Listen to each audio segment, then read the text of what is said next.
and now hopefully on the brink of a revival. Because this week we got some major news. Today, President Obama announced an agreement he says will keep an atomic bomb out of Iranian hands for more than a decade. This deal offers an opportunity to move in a new direction. We should seize it. Wow. I mean, you can tell the president means business because he's speaking from the "I killed bin Laden and threw him in the ocean" wing of the White House. And you can tell that Biden means business because he is locking eyes with the camera like a silverback gorilla who thinks you're challenging his alpha status. You want to dance, motherfucker? Iran's not going nuclear, but Joey B might. Do you want to dance with me? In his address, the president wanted to make it clear, just because he was making a deal with Iran did not mean he fully trusted them. This deal is not built on trust. It is built on verification. Inspectors will have 24/7 access to Iran's key nuclear facilities. And that's a reasonable request. After all, Iran developed nuclear facilities in secret and then, when they were discovered, claimed they were for civilian purposes, which is a bit like having your girlfriend discover your real doll and saying, "Wait, what? I'm getting my lifeguard certification and they require that your CPR dummy have a medically accurate anus and vagina. I'm allowed this." And it's perhaps that lack of trust which is why the terms of this agreement are so severe. Iran will remove 2/3 of its installed centrifuges. Iran will not use its advanced centrifuges to produce enriched uranium for the next decade. Iran will also get rid of 98% of its stockpile of enriched uranium. That stockpile will be reduced to a fraction of what would be required for a single weapon. Yes, if they obey the terms of the deal, Iran won't have enough material to make a single bomb. And if you're wondering if they could make one really teeny bomb that they could strap to a suicide hamster and use to blow up a mailbox, well, no. We asked, and no, they can't do that. They can't do it. We did ask, though. There was actually good reason the president was making a hard sell for this deal. He knew that there were some who, within hours of the deal being announced, simply would not be able to wait to start criticising it. This is a bad deal. The worst possible outcome is you've created a nuclear arms race in the Mideast. You put Israel at risk and you put us at risk. The only other thing that I would add is that we don't know all the specifics to this plan. That's true. And you yourself haven't read anything, That's true. right? He hadn't read it. Lindsey Graham is discussing the Iran deal the way a 4-year-old talks about broccoli. It's disgusting. It's the worst food in the world. Have you ever tried broccoli? No, I have not, but I know I hate it. I know I hate it. And Lindsey Graham, to be fair, was not alone in criticising the deal based solely on what he thought it contained. The deal that we have out there, in my view, from what I know of it thus far, is unacceptable. If, in fact, it's as bad a deal as I think it is at this moment, we'll do everything we can to stop it. Wait, as bad as you think it is, that is a clear sign that you didn't do the reading. It's like starting a book report. Some of us are of mice, while others are, of course, of men. There have been many good Gatsbys in history, but only one I would call the Great Gatsby. And the thing is, how can you not read this deal before commenting? It's only 159 pages long, and much of that is lists and preamble. The actual meat of the agreement is about 90 pages, making it around half the length of Babysitter's Club #1, Christie's Great Idea. And look, I'm not saying the deal is perfect. I'm just saying think of the nuclear agreement with Iran as a calzone. It could contain a lot of things, from cheese and marinara sauce to a dead mouse. But the point is, you don't get to complain about what might be in the Washington Redskins. Amazingly, only the 19th most indefensible thing about the NFL. You may remember, back in July, a federal judge upheld a decision by the US Patent Office to cancel the Redskins' trademark protection, ruling that it does not extend to names that may disparage people. Well, last Friday, the team fired back. The team is defending its name with an interesting tactic, listing out the companies with offensive names that the government has approved. Here on 8 News, we will not be listing out those names because they are indeed offensive. Okay. That's fine. That's understandable. However, here on HBO, we have no such restrictions, so we will be reading the names out in full. Because, and I'll tell you why. In a bid to show the Patent Office's double standards, the Redskins actually pointed in their legal brief to approved trademarks such as slut-seeker dating services, capitalism sucks donkey balls, and hot octopus anti-premature ejaculation creams. The team also cited edible crotchless gummy panties, dick balls, and clitoris with a K. I could go on, so I will. They also pointed to MILF-weed, make your own dildo, and laughing my vagina off. I could stop, but I won't, because they also mentioned party with sluts, anal fantasy collection, and jizz underwear. Oh, but, sorry, I forgot to mention, if you have children in the room, they should have left before the previous 30 seconds. Now, the Redskins maintain that their legal argument here is actually quite simple. The Washington Redskins want to know why their trademark is different. The Redskins say that more than 3 million trademarks have been issued, and not one of them ever canceled for being offensive. OK, well, you know what? That might be a fair point, although, for the record, that means the Redskins' moral defence is now essentially, hey, our name is no worse than that of, and again, this is another real trademark cited in their case, the Shank the Bitch board game, which I'm guessing had to be trademarked to distinguish it from the Shank the Bitch breakfast cereal and Nancy Meyer's Shank the Bitch the motion picture. But maybe the most obnoxious part of the Redskins' entire 82-page appeal is when they argued just about everything is potentially disparaging to someone. Because A, no it isn't, and B, that's not the fucking point. The word Redskins isn't potentially disparaging to someone, it is currently disparaging to specific individuals. No matter how often you try to deny it by saying things like this. The Redskins have long said the name is intended to honor Native Americans, not insult them. Look, if I may talk to Redskins owner Dan Snyder for a moment. Intending to honour something is a lot different from actually honouring it. Although, since you seem to feel differently, let me suggest that everyone now honour Dan Snyder by renaming their fantasy football teams. Dan Snyder is a thin-skinned racist whose sunglasses look like something a tacky pedophile might settle for. And hey, Dan, don't get upset. Everything is potentially disparaging. Volunteer Tulsa County deputy is now facing a manslaughter charge in the fatal shooting of a black suspect during an undercover gun operation. Prosecutors say 73-year-old Robert Bates was negligent for shooting Eric Harris with a handgun instead of a taser. OK, there is a lot to unpack there. How do you mistake a handgun for a taser? And what is a 73-year-old volunteer doing taking part in an undercover sting operation? We actually got a possible answer to the second question, and it was not good. Many wonder if Bates' close relationship with the sheriff led to this assignment. Over the years, Robert Bates has donated several vehicles, including a Dodge Charger, a Crown Victoria, and a Toyota Avalon. OK. Giving away cars should not qualify you for law enforcement. At best, it qualifies you to host The Price is Right. At best. At best.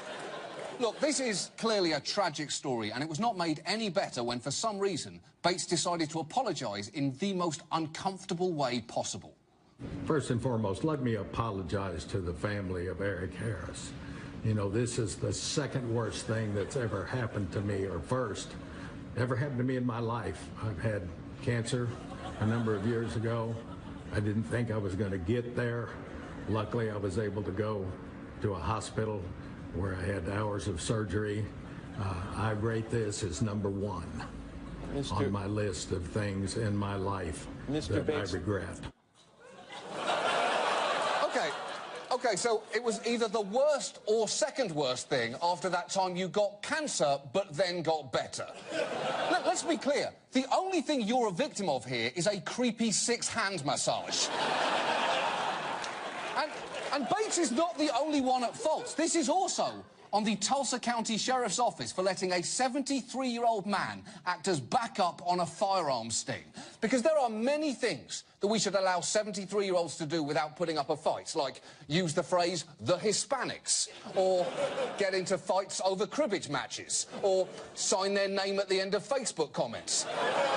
But I think we can all agree when it comes to law enforcement, to paraphrase Danny Glover, a 73-year-old man is literally too old for this shit.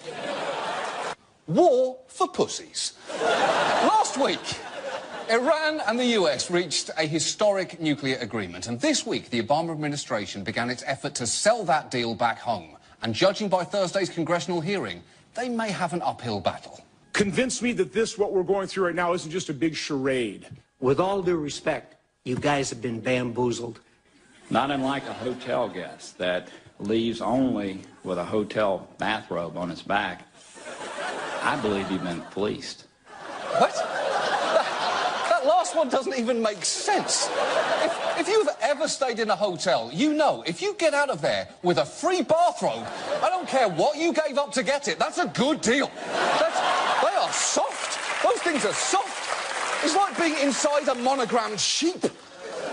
This is the beginning of 60 days of congressional review, and strap in because it could be a rough 2 months ahead. One group opposing the deal is reportedly spending as much as $40 million campaigning against it, including ads like this one. Restrictions end after 10 years. Then Iran could build a nuclear weapon in 2 months. Congress should reject a bad deal. We need a better deal. Oh, a better deal. Of course. Why didn't John Kerry think of that? In fact, why stop there? Why not get an even better deal while you're at it? Or even ask for the best deal plus $100 and a free hotel bathrobe. That's how diplomacy works, right? You just ask for it and they give it to you. That's my understanding. So it seems pretty clear the Obama administration has its work cut out for it. So what are they doing to compete with that $40 million war chest? They've actually launched this Twitter handle called @TheIranDeal. The whole goal here really is come at me. If you want any questions about this deal, if you're a naysayer, make sure to tweet us because we will get the facts straight. That's right. The administration is fighting back with a Twitter account. And to be fair, it was going pretty well for a day or so until the Iran deal got into a feud with Taylor Swift and Nicki Minaj. Taylor was like, the Iran deal allows Iran to keep 1/3 of its 19,000 centrifuges. And Nicki was like, how do we know the Iran deal will ensure Iran keeps uranium ore refinement to 5%? And then the Iran deal was like, WTF, ladies, I've done nothing. For joining us, I am Jon Oliver, and let's begin with the story that has dominated the news all this week, the aftermath of the shootings in Orlando. Everyone has had their own ideas on the root of the problem, and it will not surprise you to hear where the worst of those ideas came from. I've been talking about it for a long time, and I've been saying it's going to happen. We are taking in thousands of people into our country. We have no idea where they come from. We have no idea who the hell they are. Okay, there is a great deal wrong with that, not least the fact that we know exactly where this shooter came from because he was born in Queens, about 8 miles from where Donald Trump was born, presumably when a racist fairy brought a butternut squash to life. Now, for their part, Democrats chose to focus less on the shooter and more on the weapons he used, even springing a surprise filibuster on the floor of the Senate. Democrats, led by Chris Murphy of Connecticut, held the floor for nearly 15 hours, pushing for new regulations to stop people on the terror watch list from buying guns and to expand background checks. After nearly 15 hours, Murphy said he had gotten signals that his 2 measures would get a vote. Wait, is he absolutely sure he saw those signals? Or was that a hallucination brought on by ammonia poisoning after holding his pee in for 15 hours? To be fair, though, those proposals are actually coming up for a vote. But before you get your hopes up, there may be a bit of a problem. Let's not kid ourselves. The Republicans control the House of Representatives. There is never going to be any gun control that passes. That's true. Closing the gun show loophole in this Congress is incredibly unlikely. Even regulating the gun show Paul Ryan puts on every day is pretty much a lost cause at this point. Which means here we are again, after another mass shooting with weak legislation doomed to failure. And there is clearly a disconnect between public opinion, which favours to varying degrees a number of different gun control measures, and any practical action in Washington. And it is pretty clear what is standing between those two things. And it's the National Rifle Association. Like Peter, but for guns and effective. And to be fair to the NRA, it's not surprising they take a hard line on gun legislation. They're an advocacy group. It's what they're supposed to do. What is shocking is just how successful they've been at it. Just look at the last big failed attempt at gun control, known as the Manchin-Toomey Amendment. There were high hopes for that, partly because it didn't really do much. It just called for background checks at gun shows and for online sales, but mainly because Joe Manchin, who co-sponsored it, had some credibility regarding firearms. As your senator, I'll protect our Second Amendment rights. That's why the NRA endorsed me. And I'll take dead aim at the cap-and-trade bill. Holy shit! That is a guy so comfortable with guns, he basically just used one as a hole punch. His office's three-hole punch must be fucking terrifying. And Manchin did everything he could to appease the NRA. He even inserted several of their direct requests into his bill, including allowing firearms dealers, for the first time since 1968, to sell handguns across state lines, which is a weird provision to put in a gun control bill. It's like letting Jose Cuervo convince you that the seventh step in Alcoholics Anonymous should be tequila shots. But despite all that, the NRA turned on Manchin and the bill and then punished him by running ads like this in his home state. Manchin is working with President Obama and New York Mayor Michael Bloomberg. Concerned? You should be. Yes, the NRA stabbed Manchin in the back, although it would have been more on brand of them to shoot him in the back and then argue it never would have happened if his back had had a gun. And the thing is, whenever any potential regulation comes up, the pushback is always the same. And there's just no evidence that these gun laws would prevent these shootings. There is at least an absence of certain proof as to the efficacy of gun ownership laws in the past. To think that somehow gun control is, or increased gun control is the answer, in my view, that would have to be proved. Ah, yes, it's the old "I'm not doing anything until you can prove it" argument. The same argument favoured by climate change deniers and fathers of the baby on Maury. Happy Father's Day. A state whose very flag is the universal sign for no, absolutely not, under no circumstances. Their governor has been in the news lately due to a sordid scandal. Alabama Governor Robert Bentley under fire, but refusing to resign after being accused of an affair with one of his top aides, Rebecca Mason. The allegations surfaced after sexually explicit recordings of him became public. I stand behind you. And I put my arms around you, and I put my hands on your breast, and I put my hands on you, and pull you in real close. I love that too. He says that like an 8th grader trying to convince the boys' locker room he's had sex. And then I stood behind her and I put my hands on her boobs and we were done. Then she yelled, "Hooray, you're the best person at sex!" It happened. It happened. We did sex, y'all. Now, while Bentley denies a physical affair, there have nevertheless been moves to impeach him, including charges that in the course of the affair, he unlawfully used state property. And there's one particular piece of property that, according to someone who heard the Bentley tapes, might have been involved. It's stunning. It really is when you hear it. Governor Bentley describing encounters with Mrs. Mason. At one point made the comment that if we're going to do this again, you know, we're going to have to lock the door and we're going to have to move Wanda's desk farther away from the door, Wanda being his executive assistant, whose office is just right off of the governor's office. Hey! Don't bring Wanda's desk into this! You know what? Wanda is the real victim here. And if the governor will not apologise to her, I will. Wanda, I am sorry that you got dragged into this shit. You didn't get into public service to listen to the sounds of a 73-year-old man groping a staffer. So, to make it up to you, tomorrow we are sending an edible arrangements I'm very sorry fruit box to your desk, wherever it is now. You enjoy it, Wanda. You enjoy it. And look, this impeachment process alone shows how bad things currently are in Alabama politics. Because under the state constitution, the articles of impeachment must be presented by the Speaker of the House. In this case, Mike Hubbard, who is currently awaiting trial on 23 felony charges. And once the trial begins, it will be presided over by the Chief Justice of the State Supreme Court, Roy Moore, who was once himself removed from office for the dumbest possible reason. Moore was charged with 6 counts of ethically violating his office for refusing to remove a stone depiction of the 10 Commandments he had placed in the state Supreme Court's rotunda. It's true. So let's just recap for a second. The Speaker of the House, who is currently facing felony charges, will present the articles of impeachment to the Governor, accused of a sex scandal, and the whole thing will be presided over by the Chief Justice, who was once removed from office for ethics violations. This is either a grave insult to the state of Alabama, or the most Alabama thing that state has ever... Visual use of Nazi history you can possibly imagine, but there's actually been something that we've been wanting to show to you for a while. A couple of months ago, we were researching a story and stumbled across a propaganda video produced by the Thai government designed to teach the core values of Thai society. Just keep an eye out for what one child is painting.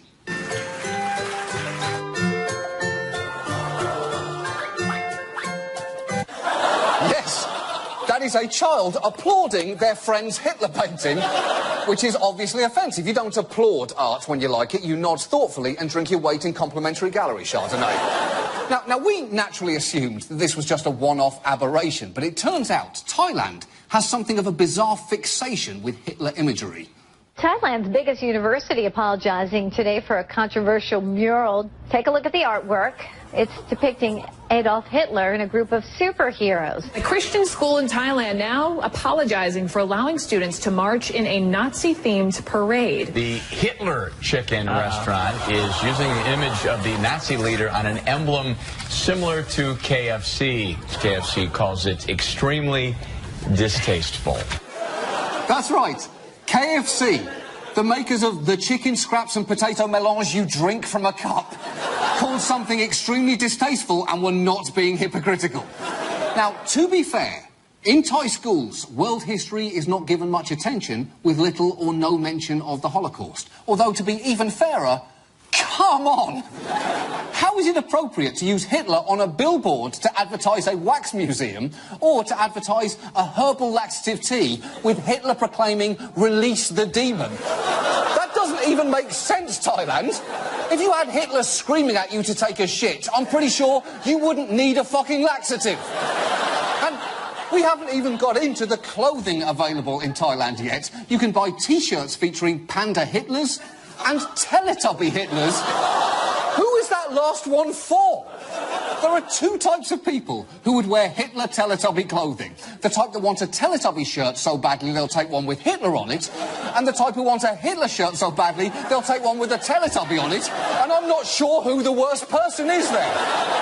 But the greatest example of just how comfortable Thailand is with Hitler imagery is the fact that a Thai band called Slur once produced this video.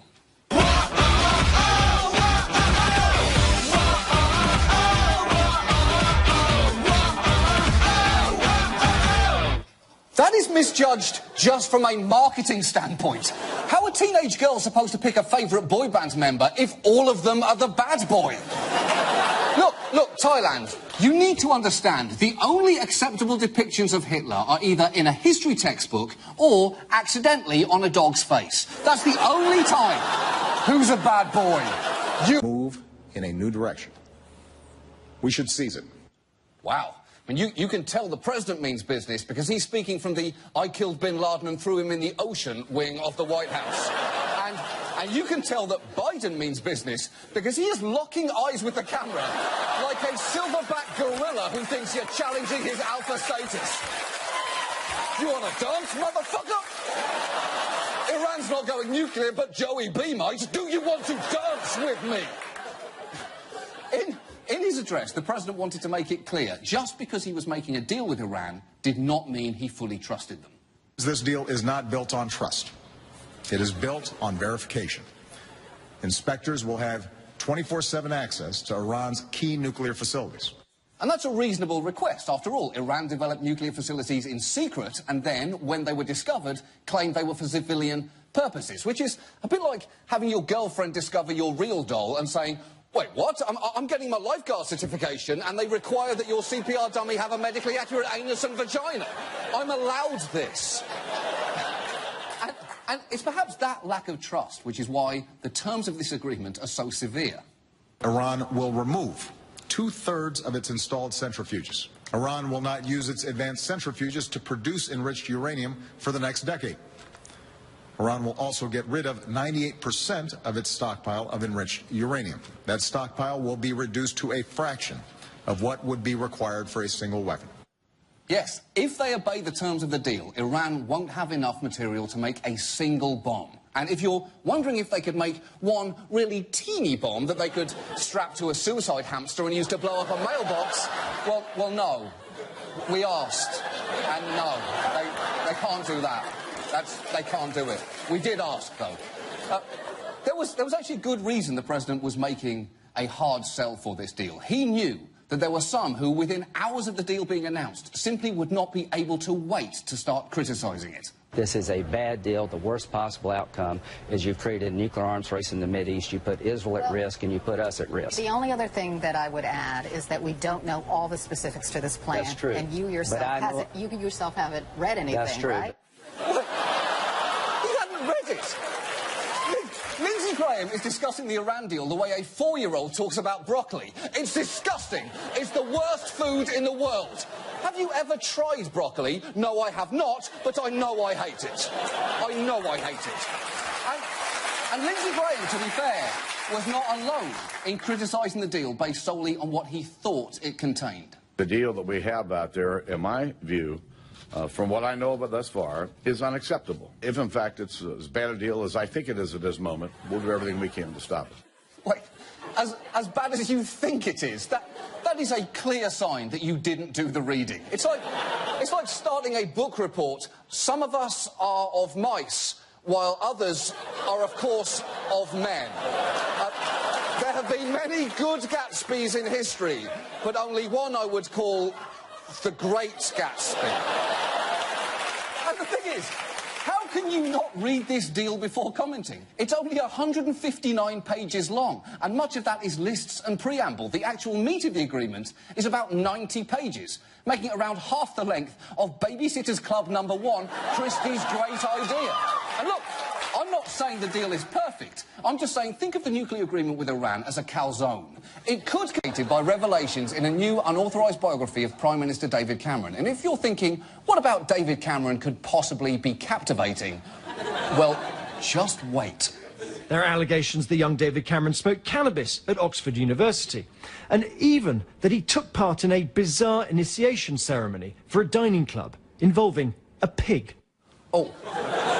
Bizarre is a kind way of describing it, because the actual allegation is that a dead pig's head was resting in the lap of a dining club member, and then, and I quote, the future PM inserted a private part of his anatomy into the animal's mouth.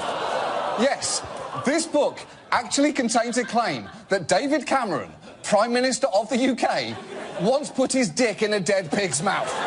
And look, this is just the word of a single source published in an unauthorised biography. We do not know if this is true, but please let it be true.